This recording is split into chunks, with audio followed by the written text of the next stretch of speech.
Hi అండి, నమస్తే. మేము లాస్ట్ టైం కర్పూర్ వెళ్ళినప్పుడు తీసిన వీడియో అండి ఇది. ఈ సోలాపూర్ మాత ఘటం పూజ అండి. తెలిసిన వాళ్ళు ఘటం పెట్టుకున్నారు ఇంట్లో. సో అది ఎలా చేస్తారో ఏంటో మీకు చూపిస్తాను రండి. ఘటం పూజ అండి ఇది. ఇలాగ అమ్మవారికి నైవేద్యం పెట్టుకొని ఇంట్లో పూజ మొక్కుకున్నవారు ఇంట్లో చేయించుకుంటారండి. అమ్మవారిని ఉదయాన్నే తయారు చేస్తారు, పూజారి వచ్చి ఇంట్లోనే తయారు చేస్తారు. ఇంక ఇలా డప్పులు పెట్టి ఇలాగ డ్యాన్స్ చేస్తూ అమ్మవారిని ఇంటి దగ్గర నుంచి పెద్ద గుడికి తీసుకువెళ్ళి అక్కడ ఘటం పూజ చేయించుకొని వచ్చేస్తారండి. ఇంకా మొక్కుకున్న వారు ఇలాగా పూజ చేస్తారు. ఉపవాసంతో ఉండి వాళ్ళు ముగ్గురు ఉంటారండి. వాళ్ళని ముగ్గురు పూజారులు అంటారు. వాళ్ళ ముగ్గురే వెతుకుంటారు ఇంటి దగ్గర నుంచి తల మీద పెట్టుకొని గుడి దాకా వాళ్ళ ముగ్గురే మార్చుకొని తీసుకువెళ్తారండి. వీడియో మొత్తం చూపిస్తాను చూడండి ఎలా చేశారు ఏంటి అని. ఇక్కడ డప్పులు అయితే బాగా కొడతారండి. సౌండ్ కూడా వెరైటీగా ఉంటుంది. మన ఆంధ్ర సైడ్ లాగా ఉండదు, వెస్ట్ బెంగాల్ కదా. అక్కడ అమ్మవారి అలంకరణ అది కూడా చాలా బాగా చేస్తారండి. అలంకరణ చూస్తే నిజంగా అమ్మవారు మనల్ని చూస్తున్నట్టే ఉంటుంది. మొత్తం అలంకరణ మొత్తం అమ్మవారిది పసుపుతోనే చేస్తారండి. వీడియో మొత్తం చూడండి, మీకే తెలుస్తుంది. నిజంగా డప్పుల సౌండ్కి ఎలా అంటే వైబ్రేషన్ అనేది వేరేగా ఉంటుంది ఒక్కొక్కరికి. నాకు తెలిసైతే నిజంగా అమ్మవారు మనతో ఉండి మన మధ్యలో ఉన్నారా అన్నట్టుగా అనిపిస్తారు. వాళ్ళు డప్పులు కూడా అలాగే కొడతారండి. అంత బాగా డప్పులు కొడతారు వాళ్ళు.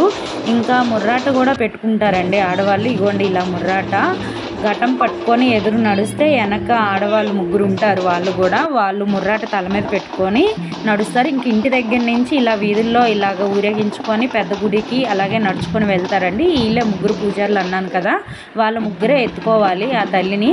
తల మీద మార్చుకొని నడుచుకుంటూ వెళ్తారు. ఇలాగ డప్పులతో ఊరేగించుకుంటూ వెళ్తారండి. నిజంగా ఎదురు డ్యాన్స్ వేస్తున్నారు కదా, తనైతే ఆ డ్యాన్స్ చూస్తే నిజంగా కళ్ళు ఎక్స్ప్రెషన్ అది కూడా చాలా బాగా చేస్తారండి. వాళ్ళు గుడికి వచ్చేసాము, ఇదే మెయిన్ గుడి.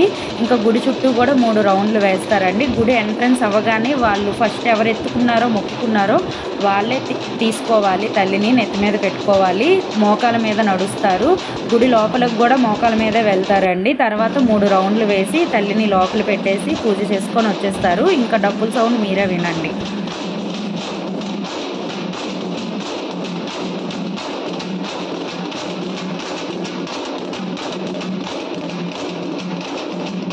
అమ్మవారి పూజలు ఏప్రిల్, మే, ఆగస్టు ఫస్ట్ వీక్ ఉంటాయేమో మేబీ, నాకు తెలీదు అప్పుడు దాకా. ఎవ్రీ ఇయర్ కూడా చేస్తారండి అక్కడ. కాకపోతే ఏరియా బట్టి చేస్తారు. ప్రతి సంవత్సరం కూడా ఏప్రిల్లో స్టార్ట్ అవుతాయండి. అంతా కర్పూర్ మొత్తం కూడా ఏరియాకి ఇలాగ అమ్మవారిని తీసుకొచ్చి ఇలాగే పూజ చేసి పెద్ద గుడికి తీసుకొస్తారండి. ఏరియా బట్టి ఒక్కొక్క ఏరియా ఒక్కొక్క టైంలో జరుగుతుంది. అక్కడ చాలా బాగా చేస్తారండి. అక్కడ ఏంటంటే అమ్మవారి గుళ్ళు ఉంటాయి ఏరియాకి. ఇది పెద్ద గుడి, చిన్న గుళ్ళు ఉంటాయండి ప్రతి ఏరియాకి కూడా. అక్కడ అమ్మవారిని పెట్టి అక్కడ ఒక యాత్రలాగే చేస్తారు. ఎలా అంటే మేబీ ఎగ్జిబిషన్ లాగా అన్నీ పెట్టి అన్నీ చేసి ఒకరోజు అమ్మవారిని ఇలాగా తీసుకువస్తారు. తీసుకురావడం ఒకరోజు ఉంటుంది, అక్కడ పెడతారు, ఇలాగే ఊరేగించి తీసుకొస్తారు, ఆ గుడిలో ఉంచుతారు కొన్ని రోజులు. తర్వాత మళ్ళీ ఇలాగే ఊరేగించి పెద్ద గుడికి తీసుకొస్తారండి. చాలా బాగుంటుంది అది చూడడానికి. ఎవరైనా వెళ్ళాలనుకుంటే ఆ టైంలో వెళ్తే చాలా చూడడానికి బాగుంటుంది. మేము వెళ్ళామండి, మా అత్త వాళ్ళు ఉన్నారు. మే నెలలో మ్యాక్సిమం హాలిడేస్ కాబట్టి వెళ్ళాము. వెళ్ళినప్పుడు చూసామండి, చాలా బాగుంది నిజంగా. ఎప్పుడు కూడా ఇంకా అమ్మవారి పూజలు అప్పుడే వెళ్ళాలనిపిస్తుంది మాకు. అక్కడ దసరా అవి కూడా చాలా బాగా చేస్తారండి వెస్ట్ బెంగాల్లో. చాలా డెకరేషన్ అవి కూడా చాలా బాగుంటాయి. నా దగ్గర లాస్ట్ టైం వెళ్ళిన వీడియో కూడా ఉంది, కానీ చాలా టైం అయిపోయిందని నేను అప్లోడ్ చేయలేదు. ఇది రీసెంట్ వీడియో అన్నమాట. సో ఇది అందుకే అప్లోడ్ చేశాను ఫ్రెండ్స్.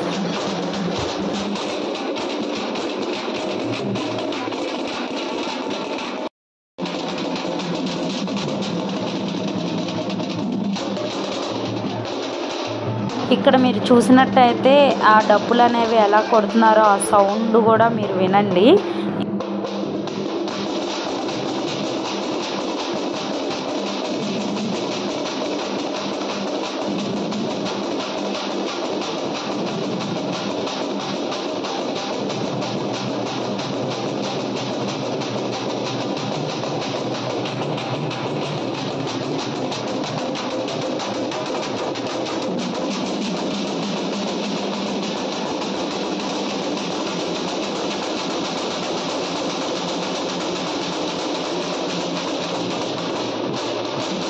చూశారు కదా ఎలా కొడుతున్నారో. ఇంకా అమ్మవారి దర్శనం మీరు కూడా చేసుకోండి. Thank you.